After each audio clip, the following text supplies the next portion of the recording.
우리 한국 교회에서는 요한복음 24절을 오랜 시간 동안 잘못 번역함으로써 반역의 예배를 해왔습니다. 하나님은 영이시니 신령과 진정으로 예배할지니라. 예전에 이 번역의 신령과 진정으로는 예배자의 태도나 마음의 상태가 예배에서 중요한 요소인 양 오해하게 했습니다.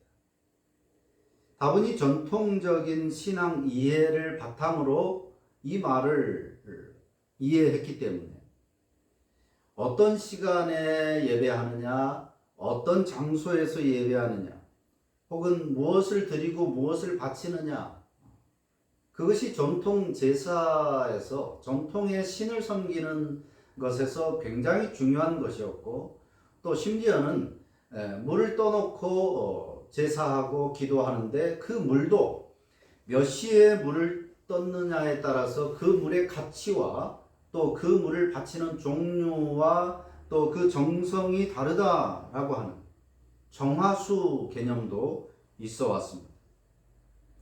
이런 전통적인 신앙의 바탕으로 신령과 진정으로 예배한다, 이 말씀을 이해했기 때문에 이 말씀을 따라서 그동안 잘못된 예배가 자리 잡혔다는 것입니다.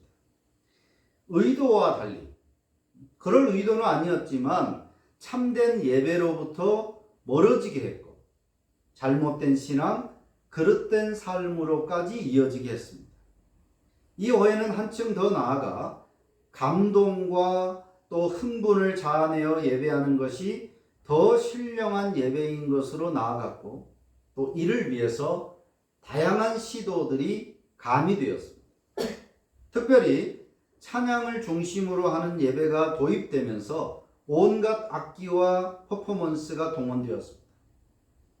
가진 모든 재료, 다양한 재료, 가능하면 많은 것들을 동원해서 예배할 때 마치 제사처럼 하나님께도 그렇게 예배해야 더 좋은 예배, 바른 예배인 것처럼 여전히 그런 생각을 가지고 있었기 때문입니다. 더 신령하고 더 진정을 담은 마음을 표현하는 예배를 만들기 위해서 끊임없이 우리의 예배들은 진화되었습니다.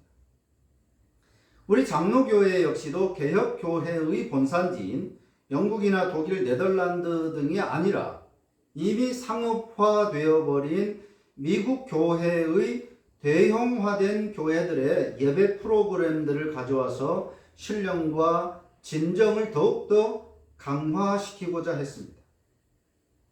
그런데 결과적으로 오늘날 우리 교회들의 예배는 근본 없는 모양새가 되어버렸고, 그야말로 난장판, 굿판 같은 예배가 되었습니다. 오늘 이 땅의 기독교회의 모습이 그야말로 처참한 지경이 된 원인은 이러한 예배 아닌 예배라고 해도 과언이 아닐 것입니다. 예배는 하나님과의 관계이기 때문에 이 관계가 틀어지는 것은 우리 삶에 있어서 인간 간의 관계의 틀어짐에 비할 수 없는 리스크를 초래하는 것이기 때문입니다. 하나님과의 관계를 잘 형성해가는 이 예배가 애초부터 잘못되었기 때문에 모든 삶이, 모든 신앙이 잘못될 수밖에 없었다는 것입니다. 이제라도 난장판, 굿판 같은 내 맘대로 식의 예배를 우리가 멈추고 성경이 가르치는 예배를 회복해야만 이 땅의 신앙이 회복될 수 있습니다. 이전에 개역 한글 성경 번역은 24절을 하나님은 영이시니 예배하는 자가 신령과 진정으로 예배할지니라 그랬습니다. 신령과 진정. 이 별것 아닌 것 같은 번역이 오늘날 돌이키기 힘든 기형적 신앙, 기형적 예배, 기형적인 교회를 만들었습니다. 1952년에 처음 선보인 뒤에 1956년에 편집을 다시 시작해서 1961년에 한글 개역 성경이 출간되었습니다. 그 뒤에 맞춤법 통일안을 기초로 해서 조금씩 다듬어지기도 했습니다. 1938년도에 성경이 번역이 다시 개정이 되었지만, 그러나 이 맞춤법이나 또 현대어로 바뀌었을 뿐 1952년도에 번역된 그 번역이 그대로 거의 변함이 없이 유지되었습니다. 1938년에 처음 나온 성경 개역을 읽어보면 실제로 맞춤법을 제외하고는 전혀 틀림이 없을 정도입니다. 그러다가 1998년에 오늘 우리가 쓰고 있는 개역 개정이 번역이 된 것입니다. 그러니까 그동안 한국교회는 1952년에 번역한 그 성경을 그대로 가지고 있었다고 해도 과언이 아닙니다. 98년도까지. 그러니까 그 긴 시간 동안 이 잘못된 번역, 반역이라고도 말할 수 있는 이 잘못된 번역을 바탕으로 해서 예배가 드려졌고, 그 예배 바탕 위에 한국 교회와 신앙이 세워졌기 때문에 그것은 참으로 안타깝고 또 아쉬운 일이 아닐 수 없다는 것입니다. 이제 1998년도에 개역 개정이 되면서 24절을 하나님은 영이시니 예배하는 자가 영과 진리로 예배할지니라로 바뀌었습니다. 신령과 진정으로 이렇게 번역했던 것이 98년도에서는 영과 진리, 신령과 진정이 영과 진리로 바뀌었습니다.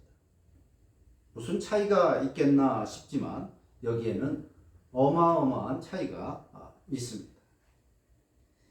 NIV 영어 성경을 보면 하나님은 영이시니 예배하는 자는 반드시라는 말을 넣고 있습니다. 반드시 영 안에서, 그리고 진리 안에서, 영과 진리 안에서 예배해야 된다 그랬습니다. 반드시. 영과 진리로 예배하라가 오늘 본문에 2번 반복되는 걸 보면 이 단락에서 가장 중요한 표현인 것을 알 수 있습니다. 이때 영은 푸뉴마라는 번역입니다. 진리는 알레세이아의 번역입니다. 여기서 푸뉴마, 이 영을 성령이라고 이해하는 데는 학자들 간에 이견이 거의 없습니다. 거의 대다수가 이 영과 진리로의 영을 성령 안에서라고 번역하는 것에 일치를 봅니다. 문제는 뒤에 진리로 번역한 이 알레세이아인데, 이 단어를 크게 그동안은 일반적으로 2가지로 생각을 했는데, 하나는 예수님이 가르치신 말씀이다. 그래서 성령 안에서, 말씀 안에서 이렇게 이해를 했고, 또는 거짓과 반대되는 그 개념으로서의 진리를 참이다. 비진리의 반대로 진리다. 이런 의미로 또 진리를 생각을 했었습니다. 성경 전체적으로만 보면 예배하는 데 있어서 성령 안에서, 말씀 안에서 라고 해석하는 것이 크게 틀리지 않지만, 이 요한복음 내에서, 요한복음 안에 있으니까 요한복음 내에서 이 단어의 용례를 살펴볼 필요가 있습니다. 같은 단어라도 누가 그 단어를 사용하느냐, 어떤 문맥에서 사용하느냐에 따라서 그 단어의 의미가 달라질 수 있기 때문에 요한복음 안에서 진리는, 사도 요한은 진리, 알레테이아라는 단어를 어떻게 쓰고 있는지를 살펴볼 때 바로 이 예배와 관련된 진리라는 단어도 그렇게 이해하는 것이 마땅하기 때문입니다. 요한복음 내에서 알레테이아는 어떤 품사로 쓰이든지, 명사, 형용사, 부사, 어떤 품사로 쓰이든지 간에 그림자에 대비되는 실체라는 의미로 사용되었습니다. 실체. 참과 거짓 할 때 그 참 의미로 사용하지 않았고 또 말씀으로 그런 의미로 진리를 사용하지 않았고 실체, 그림자에 반대되는 실체라는 의도로 이 알레테이아라는 단어를 사용했다는 것입니다. 그래서 예배와 관련하여 이 진리는 사마리아의 그리심사, 즉 당시 이스라엘이 남북으로 갈리었을 때 북쪽 이스라엘은 사마리아라고 불렀고 그들은 남쪽으로 내려올 수가 없었기 때문에 북쪽에 있는 그리심산에서 따로 제단을 마련해서 예배를 했습니다. 그리고 남쪽 유다에서는 예루살렘의 그 성전, 솔로몬의 성전에서 예배를 제사를 했던 것이죠. 그리심산에서 제사를 했든지 예루살렘 성전에서 제사를 했든지 그것들은 그림자였습니다. 그림자. 그러니까 무엇인가를 위해서, 앞으로 되어질 무엇인가를 위해서 예표로, 예비적으로 그 행위를 하도록 하나님이 하셨던 것입니다. 그래서 이제 그 예비, 그 예표, 그 그림자는 이제 끝났다. 실체의 예배를 드려야 한다. 라고 하는 것입니다. 그때가 왔다는 것입니다. 이 예배가 하나님께서 찾으시는 예배라는 의미로 이제 우리는 이 진리라는 말을 이해하는 것입니다. 영과 진리 안에서 예배해야 된다. 이 말은 성령과 실체 안에서 예배해야 된다. 이렇게 이 말씀을 이해할 수 있는 것입니다. 자, 그러면 더 구체적으로 영과 진리의 예배는 어떤 것인가? 오늘 본문 23절에서 아버지께 참되게 예배하는 자들은 영과 진리로 예배할 때가 오나니 곧 이때라. 예배할 때가 오나니 곧 이때라. 이 말은 원문 그대로 직역을 하면 그러나 때가 온다. 그리고 그때가 바로 지금이다. 그 말입니다. 영과 진리로 예배할 때가 온다. 그리고 바로 지금이다. 라고 하는 것입니다. 이 말은 마치 수파에 나왔던 잘 봐 언니들 싸움이다 라고 말했던 그 유명한 말처럼 이 말의 예수님식 표현이라고도 할 수 있습니다. 잘 봐라. 이제 진짜 예배다. 이제 진짜 예배를 드릴 때가 왔다. 이게 진짜 예배고 이게 하나님이 의도하신 예배다 라고 하는 것입니다. 구약의 모든 예배, 그리심산에서 하든 성전에서 하든 그 모든 것들은 다 이 실체를 위한 예비 단계였고 준비에 불과했던 것이다. 이제 진짜 예배다 라고 하는 예수님의 표현인 것입니다. 그림자가 아닙니다. 실체의 예배를 드릴 수 있게 되었다라고 하는 선언입니다. 하나님과의 관계를 위한 구약시대의 제사가 그림자였다면 이제 예수님께서 죽으시고 부활하시고 승천하심으로써 영광을 받으시면 실체의 예배 그리고 그 약속의 성취로서의 예배 끊을 수 없는 하나님과의 관계가 형성되는 그 예배가 가능해진다. 바로 지금이다. 이를 성부께서 계획하신 것이고 이 예배를 위해서 성자께서 이루신 것이고 그리고 성령께서 실현하신 것입니다. 오순절날 성령께서 이 땅에 영구히 임하셔서 실체, 즉 진리 안에서의 예배로 우리를 인도하실 것인데 영이신 하나님, 성령 하나님이 하시기 때문에 이제는 지역과 장소와 인종을 초월하는 예배가 가능하게 되었습니다. 그동안은 그리심산에서 예배해도 되느냐, 예루살렘 성전에서 예배해야 그게 진짜냐, 이거 가지고 싸웠는데 이제 그럴 필요가 없다는 것입니다. 이제 이 실체의 진짜 예배는 지역, 장소, 인종을 초월하게 되었습니다. 우리는 예수님을 통해서 성령 안에서 성부를 예배함으로써 삼위일체라고 하는 이 우물에 솟아나는 생수를 실제로 맛보고 경험하는 예배자가 된다는 것입니다. 그동안은 그림자에 불과했습니다. 그림자를 밟는 것에 불과했던 것입니다. 이제는 실체를 만나게 된 것입니다. 수백 수만의 양을 잡아 죽이고 염소를 잡아 죽이고 황소를 잡아 죽여서 예배했지만 그 모든 것들은 이제는 예수 그리스도로 대체된 것입니다. 비교할 수 없을 만큼.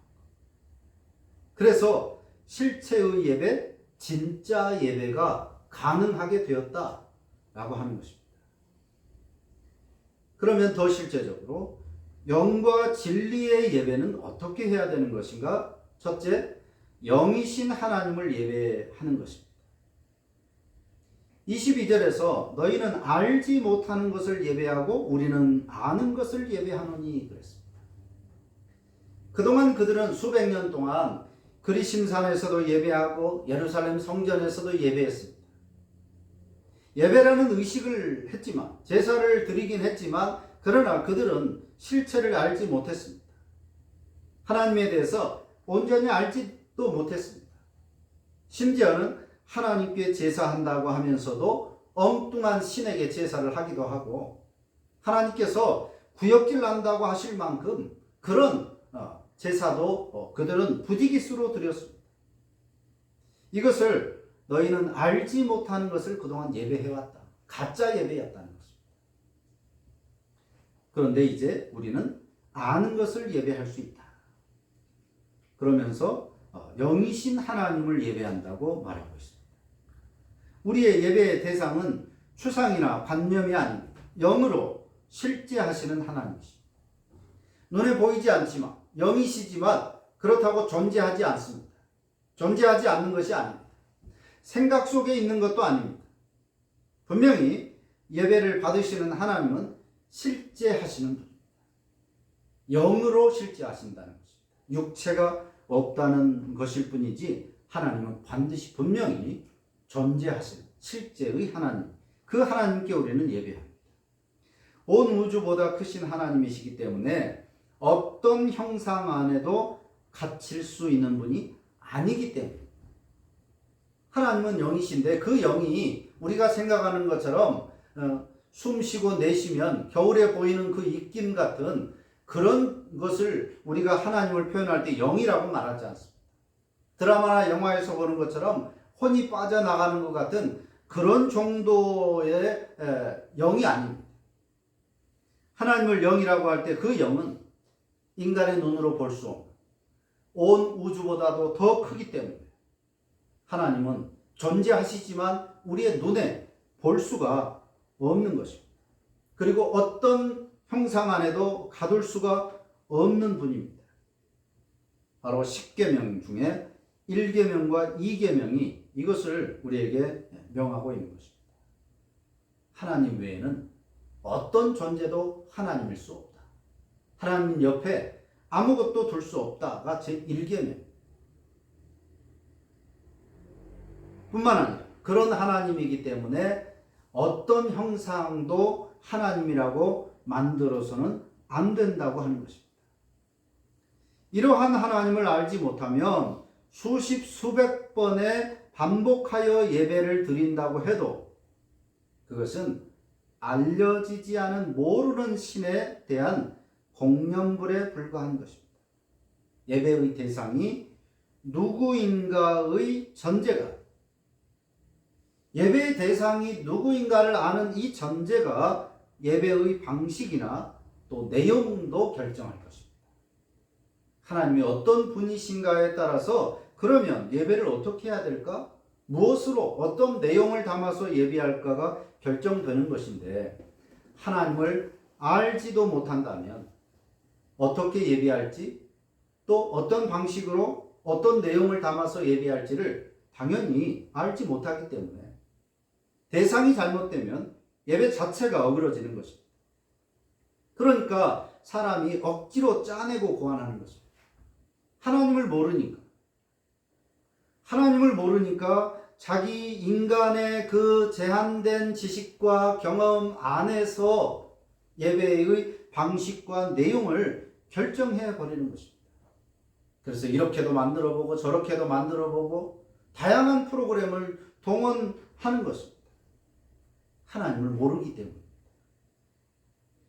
그런 예배는 바울이 전도 여행을 하면서 보았던 그리스 아테네에 있었던 알지 못하는 신을 위한 제단에 불과한 것입니다.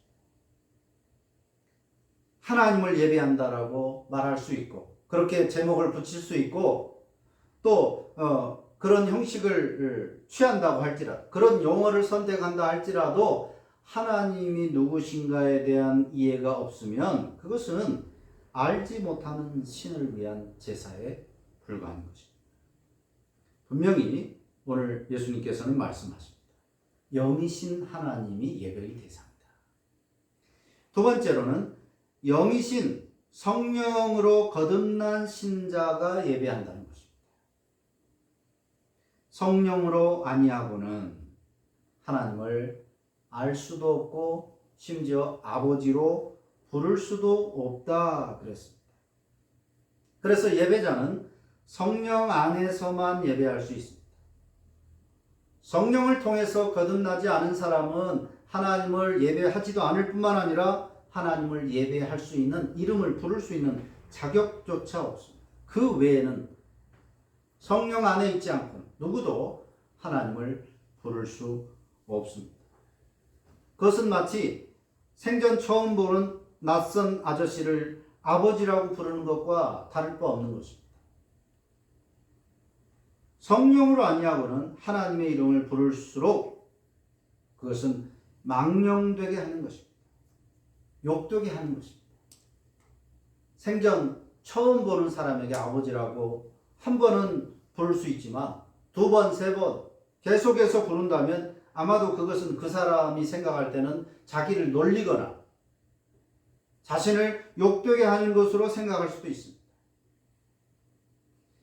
하나님을 믿지 않으면서 성령을 통해서 거듭나지도 않았으면서 성령 안에 있지 않으면서도 하나님을 부른다는 것, 하나님을 아버지라고 부른다는 것은 오히려 하나님을 욕되게 하는 것이다. 그래서 십계명의 세 번째 계명이 바로 하나님의 이름을 망령되게 하지 말라는 것입니다. 하나님도 모르면서 아무데나 하나님의 이름을 걸지 말라는 것입니다. 또 하나님을 알지도 제대로 믿지도 못하면서 하나님의 이름을 부르면서 예배하지 말라는 것입니다. 그렇기 때문에 이 개념을 분명하게 알고 있다면 구도자를 위한 예배라는 것이 얼마나 허무맹랑한 것인가를 우리가 너무나 자연스럽게 알 수 있는 것입니다. 하나님을 아직 믿지도 않는 사람들을 초청한다고 이웃 초청을 해서 예배를 한다. 그것은 쇼에 불과한 것입니다. 엄밀하게 그들은 예배할 자격도 없는 사람인 것입니다. 하나님을 믿지 않는 사람. 와서 보고 하나님을 믿어줄까 말까를 결정하라는 그런 식의 구도자 예배는 열린 예배는 애초에 불가능한 것이고 오히려 그것은 하나님을 욕되게 하는 것과 다를 바 없는 것입니다. 그걸 예배라고 부르면 안 돼요. 초청 무슨 프로그램 다른 프로그램이나 무슨 집회 모임이라고 할 수는 있겠지만 믿도록 권면하고 설득하는 그런 시간일 수는 있지만 그것을 가지고 예배라고 말할 수는 없는 겁니다. 성령으로 아니하고 예배자가 될 수 없습니다. 그래서 영이신 성령으로 거듭난 신자로서 예배해야 합니다. 세 번째로는 영 안에서 시 공간을 초월하여 예배한다는 것입니다. 사마리아 여인은 예수님에게 당신을 보니까 선지자 같은데 그동안 우리가 싸워왔는데 분명하게 말해달라. 그리심산에서 예배하는 것이 맞느냐? 그래도 되느냐? 아니면 전통적으로 예루살렘에 가서 성전에서 예배하는 것이 맞느냐? 어떤 것이 맞느냐? 그것을 말해달라고 했을 때 예수님께서는 여기서도 말고 저기서도 말고 이제는 그게 다툴 이유가 안 된다는 것입니다. 사마리아도 예루살렘도 특별한 예배 공간이 될 수 없습니다. 거기에 가야만 예배할 수 있는 것이 아니라는 것입니다. 이제후로는 예배자의 자격이 혈통적 유대인만도 아니라는 뜻이기도 합니다. 성령 안에서의 예배는 시 공간은 물론이지만 혈통도 초월하는 것입니다. 유대인만 예배할 수 있고 그 외 이방인들은 혹시 개종원에서 여호와 하나님을 믿더라도 다른 공간에서 예배해야 된다. 그게 유대인들의 특권이고 그들의 판단이었습니다. 자기들만 하나님을 예배할 수 있고 하나님의 특별한 백성이다. 하지만 예수님은 분명하게 말씀하셨습니다. 이제 그런 거 다 소용없다. 어떤 장소, 그것이 성전이라 할지라도 이제는 더 이상 특별한 예배 공간이 아니다. 오히려 이 성전을 헐어버려라. 내가 다시 지을 것이다. 라고도 말씀하셨습니다. 이것은 어느 지역에서 예배하는 것이 이제 특정할 수 없다면 이제는 어떤 사람만 예배할 수 있다는 것도 이제는 특정할 수 없게 된 것입니다. 유대인만 아닙니다. 사마리아인도 아니고 이스라엘 사람만도 아니고 어느 누구든지 이제는 어디서든지 예배할 수 있게 된 것입니다. 왜냐하면 성령이 영이시기 때문에. 하나님도 영이시고 성령도 영이십니다.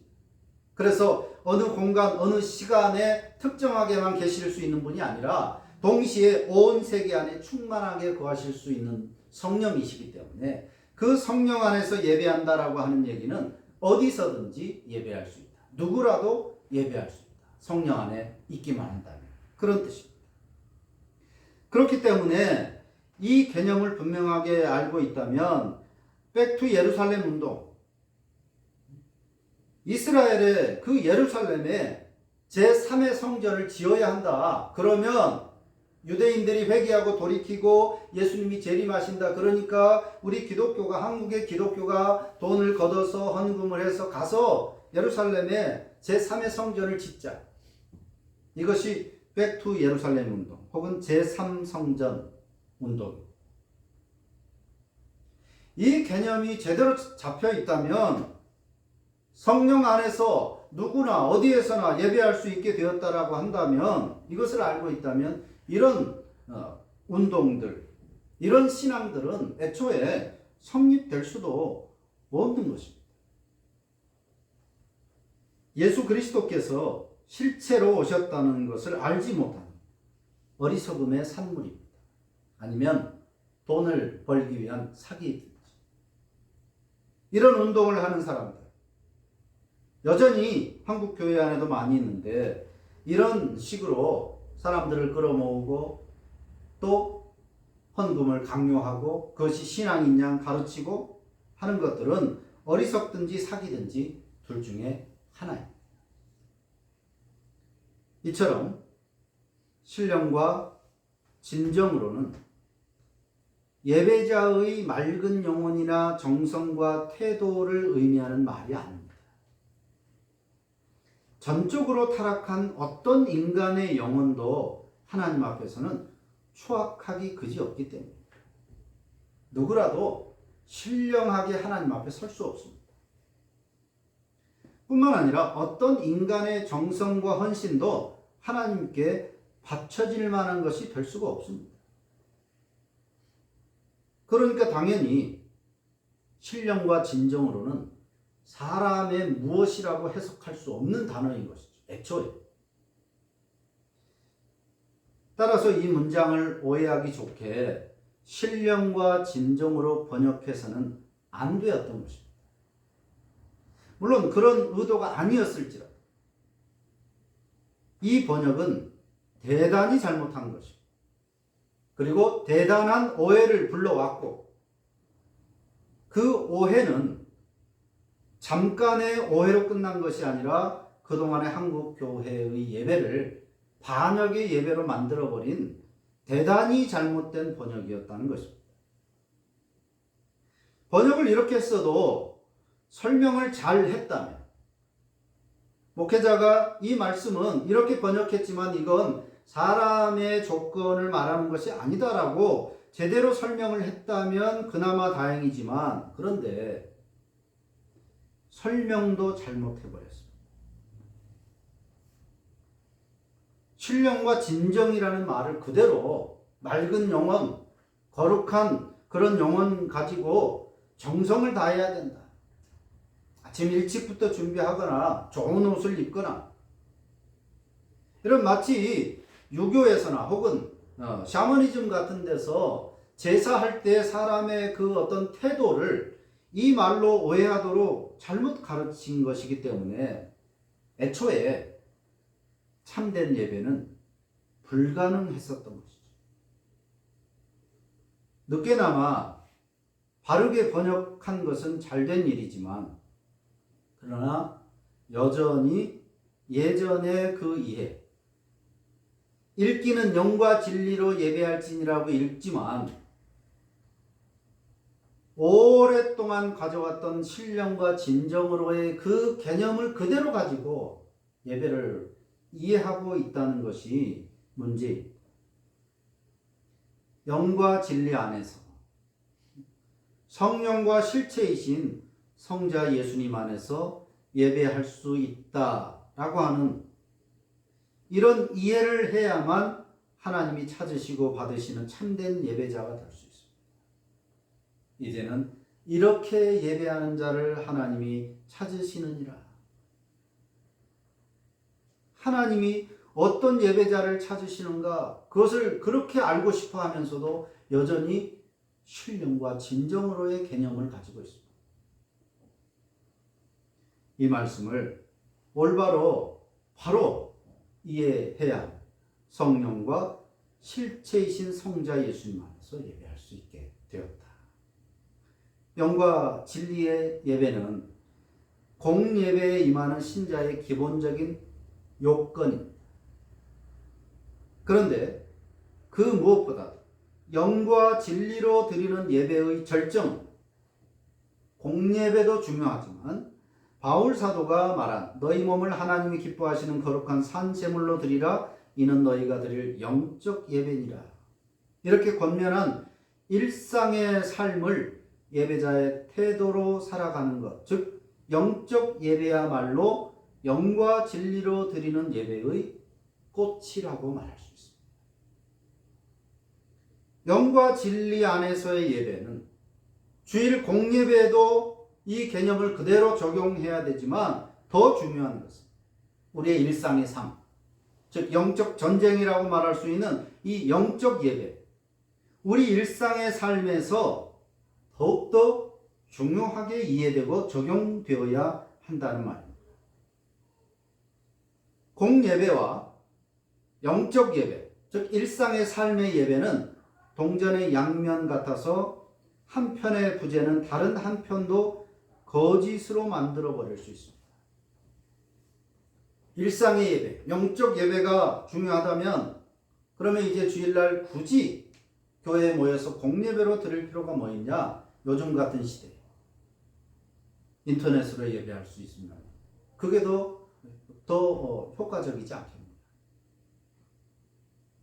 아니면 자기 기호에 맞는 여기저기 떠돌아다니면서 예배하거나 아니면 심지어는 자기 혼자 어디 조용한 데서 기도하고 말씀 보는 것을 예배라고 하는 공예배에 대한 그 인식을 아예 갖지 않는 것도 문제입니다. 그렇다고 주일날 공예배는 열심히 했지만 일상의 삶에서의 그 신자로서의 모습이 예배적이지 못하다.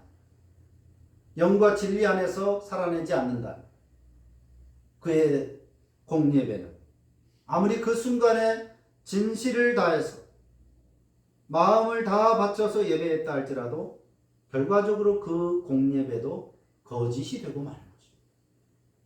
그래서 우리 개혁주의에서의 예배는 공예배와 영적 예배가 조화와 균형을 이루어야 합니다. 이 영과 진리로의 예배는 주일에 교회 공동체로 모여 함께 드리는 공예배와 삶으로 표현하는 영적 예배가 상호 보완하면서 균형을 이루는 예배라고 할 수 있습니다. 영과 진리로 예배한다. 우리 개혁신앙의 예배 이해에 대한 성경적 정의는 예배는 성령의 인도하심을 따라서 성자의 공로를 의지하여 이 모든 것을 계획하신 성부와 더불어서 즉 삼위일체로 존재하시는 하나님과 교제하는 축제라고 예배를 성경적으로 정의할 수 있습니다. 성부, 성자, 성령, 하나님과 더불어서 교제하는 축제, 이것이 예배입니다. 그래서 반드시 이런 예배가 되기 위해서 영과 진리 안에서 예배가 이루어져야 하는 것입니다. 그러니까 사람이 갖추어야 할 어떤 조건을 말하는 것이 아닙니다. 영과 진리. 하나님께서, 성부, 성자, 성령 하나님께서 이루신 그 일에 믿음으로 참여하는 것입니다. 하나님이 만드신 조건. 사람이 만든 조건으로 예배하는 것이 아니라 하나님이 이미 만드신 그 조건을 믿음으로 받아서 예배에 참여하는 것이 우리가 생각하는, 우리가 믿는 예배에 대한 성경적 정의고 이해입니다. 그리고 이 축제는 공예배와 일상의 삶을 말하는 영적 예배가 반드시 균형을 이루어야 하는 것입니다. 기도하겠습니다.